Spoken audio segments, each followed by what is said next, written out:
first, the governor of New York, Andrew Cuomo, is standing by. He joins us live. Governor, welcome. Thank you very much for being on. We want to ask you what's happening on the front lines in New York State and New York City. But first, this council that you have put together, what do you hope, what void do you hope it will fill that perhaps some states aren't getting from Washington? What do you think you and the other governors will be able to do to help Americans get through this? Thank you, Mika. Look, your comments have been exactly right. This wasn't a bending of the Constitution, what the president said last night. It was a breaking of the Constitution. He basically declared himself King Trump, right? And all that annoying federal state back and forth that our founding fathers went through, he just disregarded that and said total authority. Then we would have had King George Washington, right? But look, the governors are in charge because the president put them in charge. This is a total 180 from where the president started. When this started, he could have closed down the economy. He didn't want to. So he left it to the governors. And I have had to do this, and I'm in this position because the federal government, frankly, didn't want to be in this position.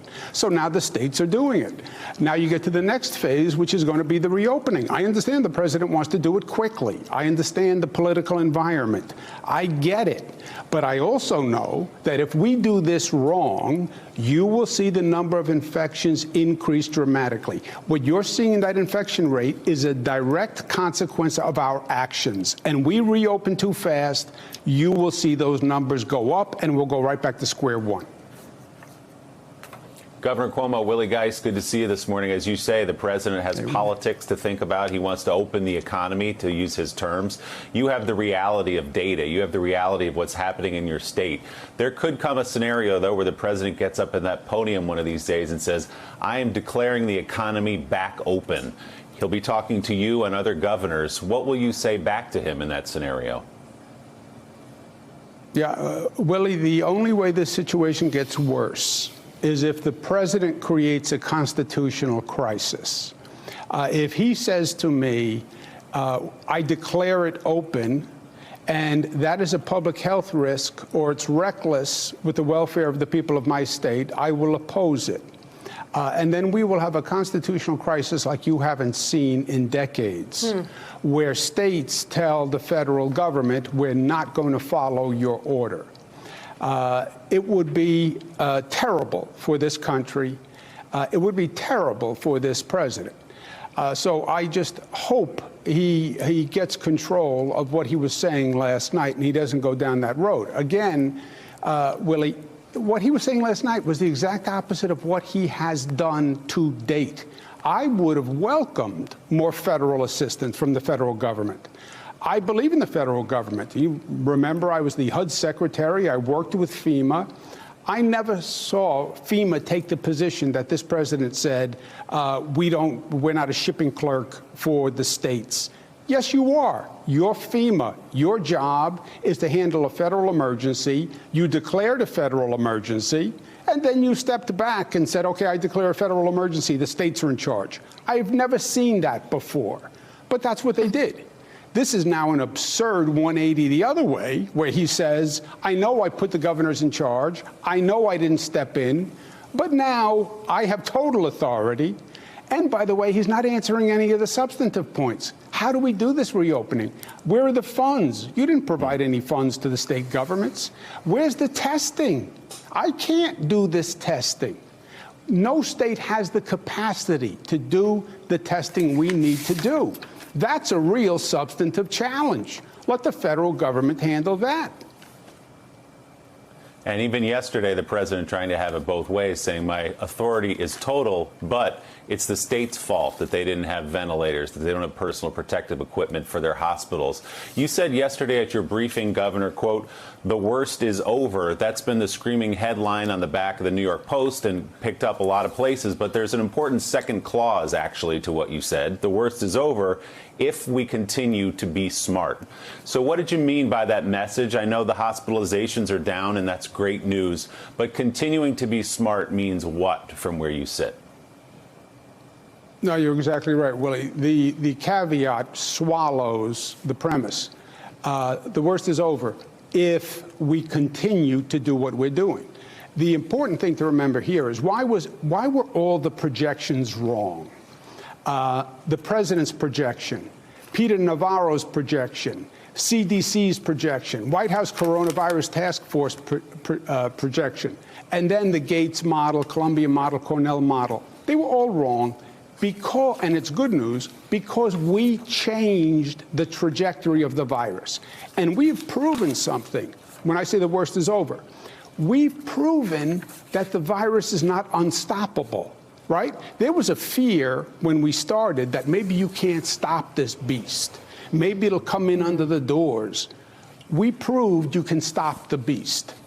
And that should be vindicating in some ways. But we stopped the beast by our action. And that's why we reduced the curve and the infection rate.